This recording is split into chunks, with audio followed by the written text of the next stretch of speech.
Soundarya Lahari Sloka number 64. Avishraantham Pathyuhu Gunaganakadhaamredanajapaa. Avishraantham Pathyuhu Gunaganakadhaamredanajapaa. Japaapushpachchaayaa Thava Janani Jihvaa Jayathi sa. Japaapushpachchaayaa Thava Janani Jihvaa Jayathi sa. Yadagraaseenaayaaha Sphatikadrushadachchachchavimayee. Yadagraaseenaayaaha Sphatikadrushadachchachchavimayee. Saraswathyaa Moorthihi Parinamathi Maanikyavapushaa. Saraswathyaa Moorthihi Parinamathi Maanikyavapushaa. This is a beautiful meditation on the red tongue of Devi. Among Devi's different vibhutis, it is in the form of Mahakali. We see the tongue as very prominent, protruding, fiery red. Here, Jagadguru Shankaracharya is asking us to meditate on that fiery red tongue. And the reason he explains why the tongue is fiery red is that Avishraantham Pathyuhu Gunaganakadhaamredanajapaa. She is chanting the name and the stories of her consort Shiva incessantly. Avishraantham, without any rest or break. Avishraantham Pathyuhu. Pathyuhu is Shiva, Pati. Avishraantham Pathyuhu Gunaganakadhaamredanajapaa.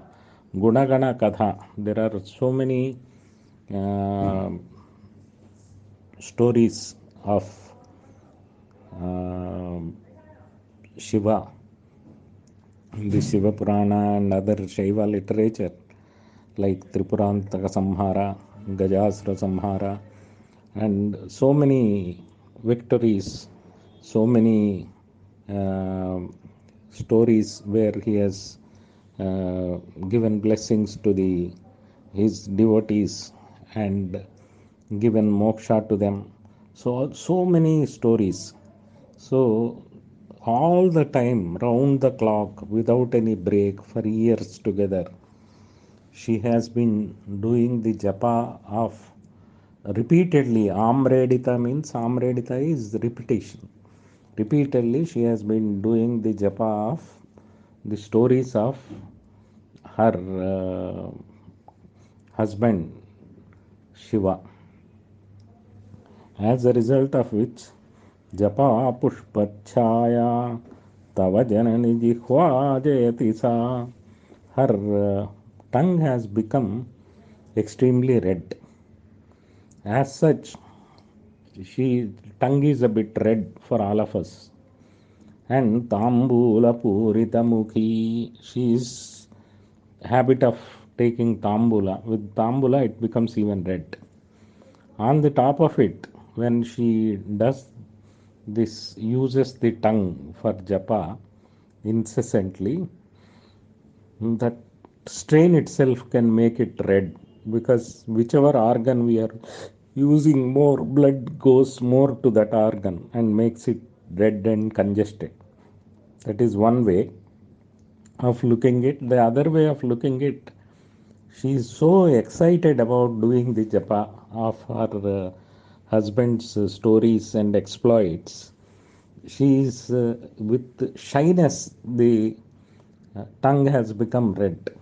So many shades in this one. As a result of what is happening, Usually at the tip of her tongue, the Saraswati Devi resides.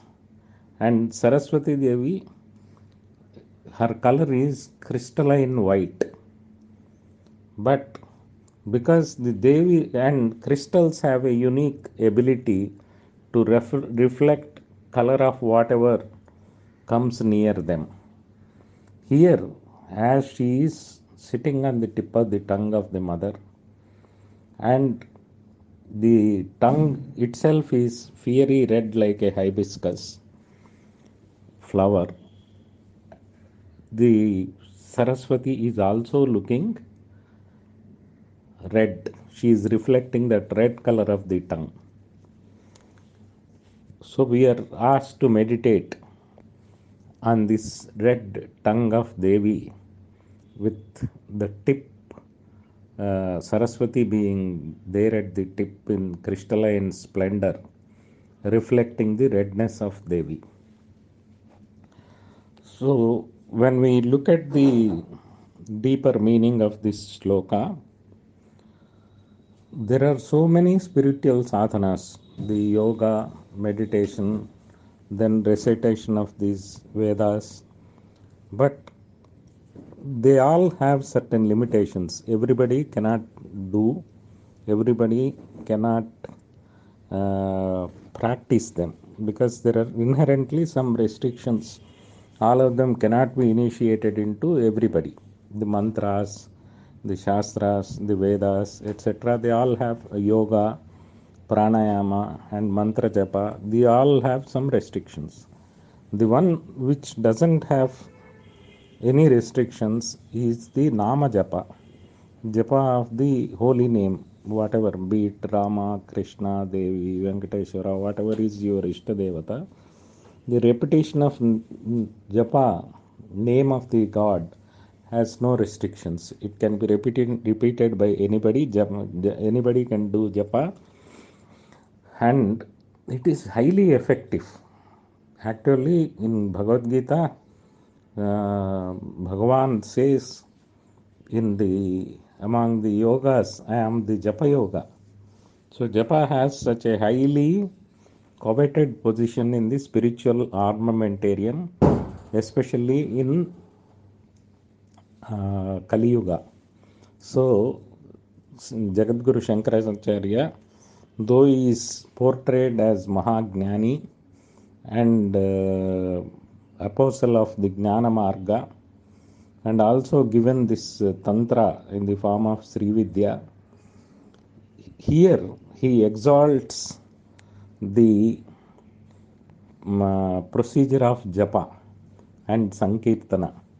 I mean, when it comes to stories, it becomes sankirtana. When it comes to the name, it becomes japa. So both name, Sravana, japa, and sankirtana, these three are the first foundations of the Navavidha Bhakti Marga.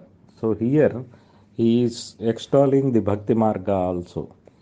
And if Sridevi herself is doing japa, then why not we?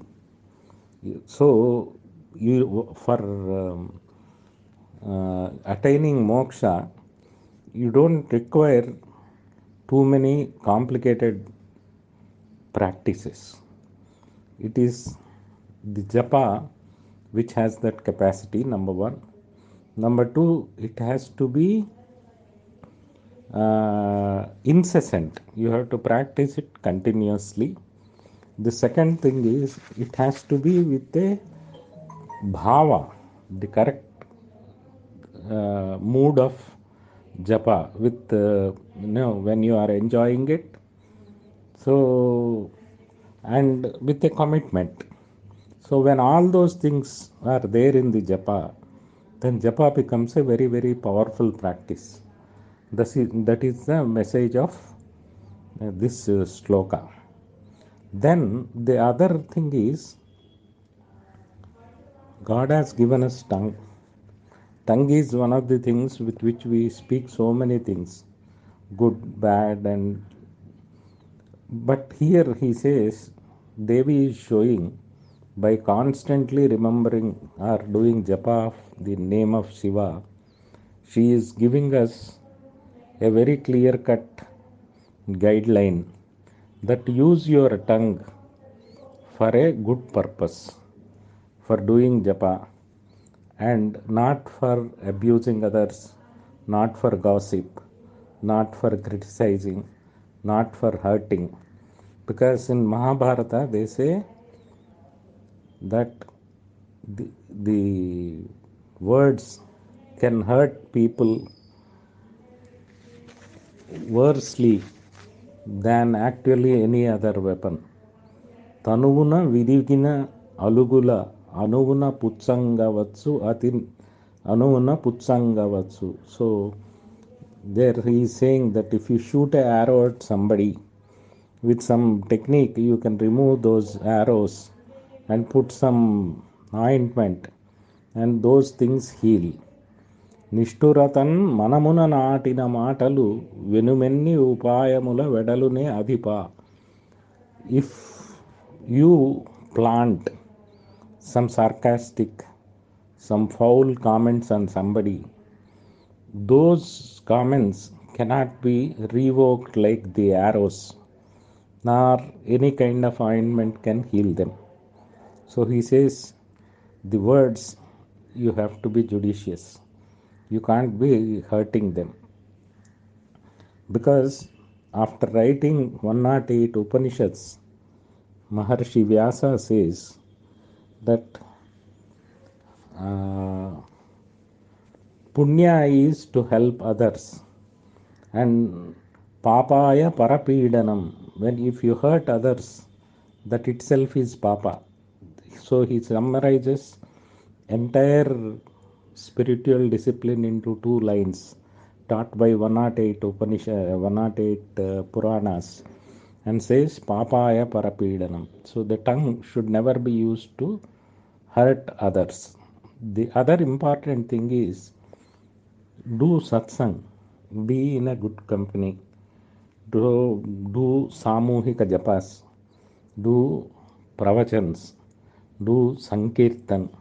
So use this tongue for uplifting yourself spiritually. That is the message, central message of this sloka.